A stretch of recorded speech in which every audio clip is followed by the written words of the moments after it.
right, so really this is just to give you some visuals of just kind of some trends and issues going along with data centers, just to hopefully, instead of just listening to words, you can put it to visuals. So the first one is, this is a study that McKinsey put out a couple of months ago, talking about the growth in data centers and the demand for data centers. And you see this is a forecast through 2030. Here we are, and this is looking at it, and you'll recall that Vince talked about that data centers are often not measured in the number of square feet, but on the gigawatts of power consumption. And you see right now that we're data centers are at 82, gigawatts, excuse me, estimated global capacity. And they're going to be at 219. So you're going to see a tripling of data center growth over just the next 4 years. Tripling.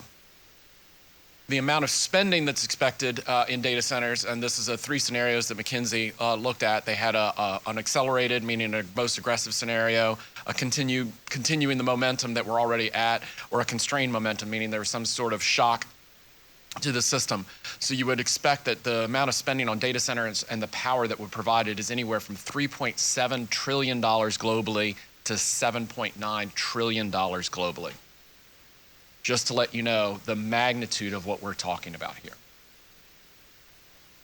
One thing I want to leave y'all with is, why are data centers growing? We've hinted at that already. And the reason I've got a mirror up is it's because of you.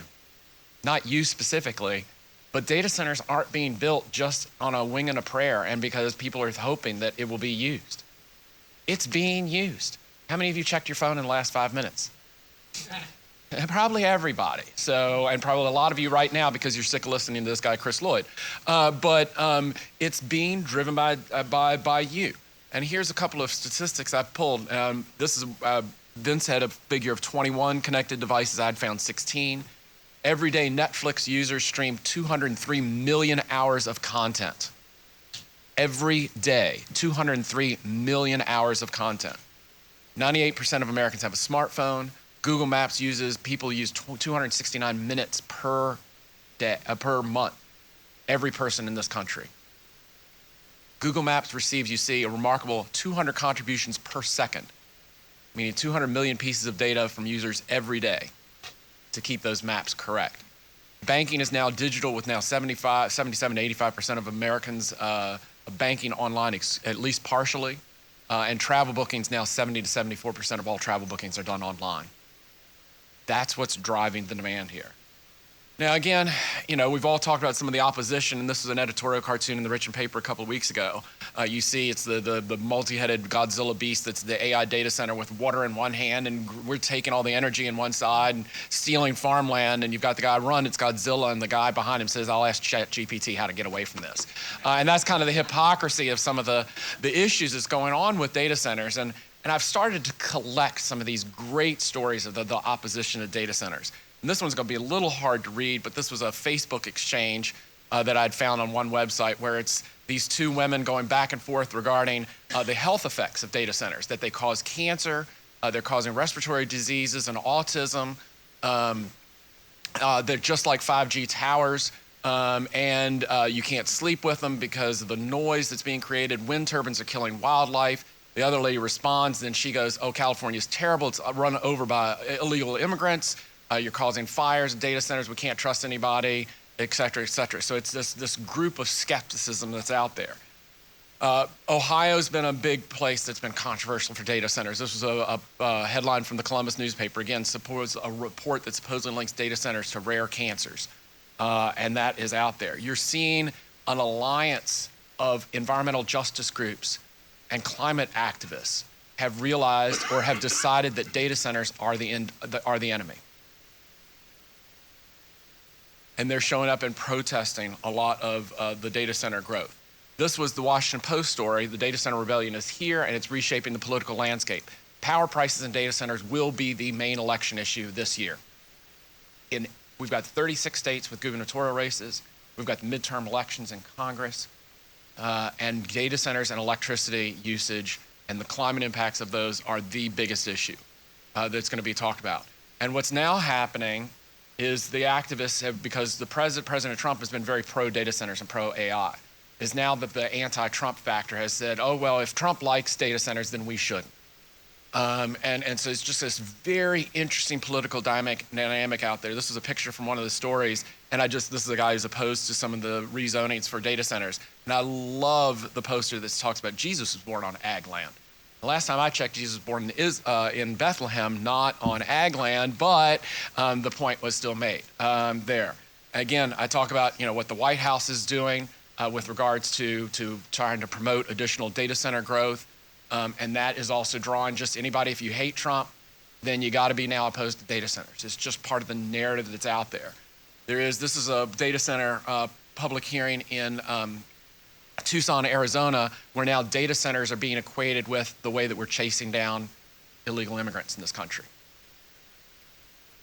There was a public hearing in Spotsylvania a couple months ago where a lady stepped to the podium and said that data centers are causing diabetes. The same lady then said that also the data centers, the power that they consume, sometimes they can't consume all the power that they need. So the power runs back through the system and it burned down her house.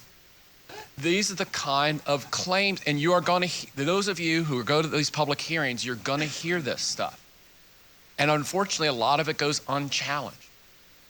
I'm going to ask Whitney, did she just step away? Oh, okay. Okay, well, we'll come back to some of the power issues. You've got the Piedmont Environmental Council and Clean Virginia out there that are talking about power rates and how power rates are being driven by data centers, trying to say that we should not build additional transmission and generation, and that the power bills are too high. And they did a virtual tour right before the election, and it was a very effective campaign because people bought into it.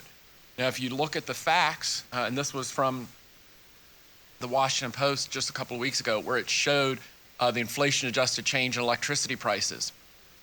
And obviously, if you're a state that is in the red or the orange, that means that power prices are going up over the past 5 years. If you're in a blue state, then power prices are going down.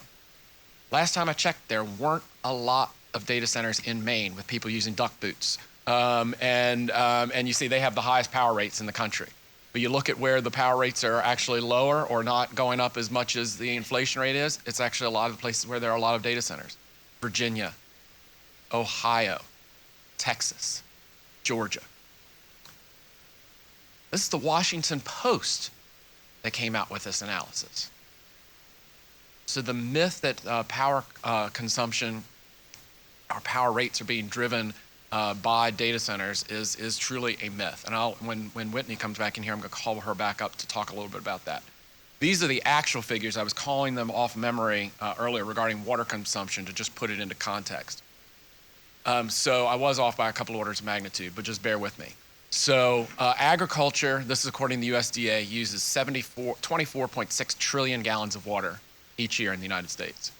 Beef production, separate from just regular agriculture, just to make sure you have a hamburger or steak, consumes 21.2 trillion gallons of water every year. Golf courses use 547 billion gallons a year. Data centers use 17 billion gallons a year, and just soft drink production in this country uses almost 12 billion gallons a year. That's all factual, source-based information. So yes, data centers do consume a lot of water. 17 billion gallons is a lot of water. But it is not even 3% of the amount we use on golf courses. It is an infinitesimal amount of what we use to produce beef in this country. It is very, very small, and that number continues to decline every year. We've already talked about a little bit of the map of Virginia and where you already see data centers, and obviously the concentration in Northern Virginia. Obviously now starting to come down the 95 corridor. You've got the hub around Richmond. You've got the circle there. That's the Mecklenburg. That's the Microsoft facility. But this map in the next few years is going to change radically because you're going to see Louisa County will explode significantly. You're going to start to see the Botetourt one for Google. You're going to start to see David's out in Wythe County. And you're going to start to see that 81 corridor start to really populate in, and then a lot along the 58 corridor in Southside Virginia. We are on the verge of several very large data center announcements along the North Carolina border. Just wait. You're going to see them in the next probably 4 to 6 weeks. A lot of additional growth. And Virginia, again, we are a leader in this, but look where it is around the country. This is just to give you a map of the data center growth around the country. So just about every state, even Maine, with their high power rates, has 8 data centers. up there, I guess, has to run the LL Bean fulfillment facilities. So, but you see the hubs that are out there. You see Virginia, you see Ohio, you see Illinois, you see Georgia, Texas, even Florida is becoming a major area where people are looking at data centers. We've talked about why data centers get a bad name. And the Post did a series back in November that really looked at the growth of data centers in Northern Virginia. And I get it. As a human, I would get it. Look at these pictures. How would you like to step off of your porch and be looking outside? And that's a data center. This is, of course, your mullet house in Northern Virginia, you know, all business up front, party on the back, with your deck there. So you step out onto your porch to enjoy a beer, and you get to look over at a data center. Or look at this. This is in Sterling, Virginia. Or look at this, right smack up next to a family cemetery. That's old data center world. New data center world is much what we've been talking about today, and that's these large campuses which are buffered, isolated, and separated, because people learn that you can't continue to do this. You wouldn't want it if it was a warehouse. You wouldn't want it if it's self-storage. You wouldn't want it if it's food and beverage. It's just data centers. They clustered around Northern Virginia, and I think a lot of people have learned lessons from that. We have talked about some of the revenue that's generated and some of the tax rates, what data centers have been allowed Virginia localities to do. You see Henrico County, they were at 87 cents a hundred. Henrico, I'm proud to say, a resident of Henrico has always done a good job having a very fair real property tax rate, but they've been able to decrease theirs 4 cents just in the past few years. Loudoun County has gone from almost 115 a hundred just 10 years ago to now 80 cents a hundred in Loudoun County. You've got some of the best schools in the country that you get for that. Prince William has cut their rate over 10%, and Chesterfield County is at 89 cents a hundred. Now, I know those rates seem high compared to a lot of the communities around here, but think about it, these are large urban communities with great school systems, with police forces, with all the things you would expect to see in a major suburban area.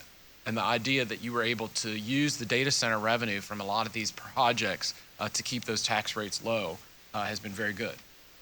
This just puts it in the dollars, have the actual number of dollars here. So you've got Loudoun County, we threw around $900 million that's allowed for property tax rates to decline and school construction. And Henrico County is going to contribute $60 million from their data center revenue. I'm sure Anthony will talk about that later. To an affordable housing fund, Prince William County gets $280 million a year. That's lowered the property tax rate there. And Louisa and Culpeper are discussing the elimination of the car tax because of all the revenue that they're going to be generating from it. What are some of the emerging trends related to data center policies around the country? What are you seeing taking place? You're seeing this discussion of data centers having to pay their fair share. You heard the governor-elect talk about that. You now heard the president has come out and talked about data centers paying their fair share. And again, when Whitney comes in the room, we can talk a little bit more about that. You're seeing, again, a greater trend towards reduced water consumption and increased reuse. We've talked about that already.